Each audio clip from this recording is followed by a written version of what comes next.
भारतातील काँग्रेस पक्ष इतका बधीर आणि इतका मूर्ख झालाय का त्यांना कुठल्या मुद्द्यावर सत्ताधाऱ्यांना घेरायचं किंवा कुठल्या मुद्द्यांवर मोदींना आणि अमित शहाना टार्गेट करायचं याची सुद्धा अक्कल नाही राहिली. संसदेत जो चर्चासत्र चालू आहे ऑपरेशन सिंदूरवर, ते हिंडून फिरून म्हणून राहिले सिंदूरमध्ये काय झालं, ऑपरेशन सिंदूर सक्सेसफुल होतं का नव्हतं, हे ते.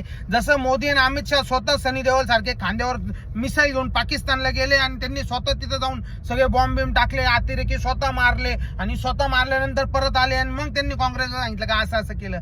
अरे ते नाही गेले, आपल्या देशाचे सैनिक गेले. जो स्ट्राईक केली, एअर स्ट्राईक केली, ते आपल्या देशाच्या सैन्याने केली आणि जे पण यश आहे ते आपल्या देशाच्या सैन्याचं आहे. उद्या तुम्ही जरी सत्तेत आले तरी सैन्य तेच राहणार आहे. आणि ज्यावेळेस तुम्ही आपल्या देशाच्या सैन्यावर आरोप प्रत्यारोप करता, याच्यावरून तुमची बुद्धिमत्तेची क्यू येते का? तुम्ही कोणाविषयाने काय बोलताय?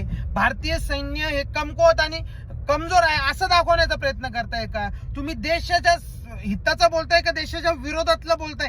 हे सुद्धा काँग्रेसवाल्यांना कळत नाही. इतका आई चू मा झ कस काय राहू शकतो एखादा पक्ष, मला हेच कळत नाही. देवा देवा परमेश्वरा, जय महाराष्ट्र भावांनो. काँग्रेसचं देव भलं करो, लग्न आधी 4 मुलं करो, पण राहुल गांधी सारखी नको. जय महाराष्ट्र.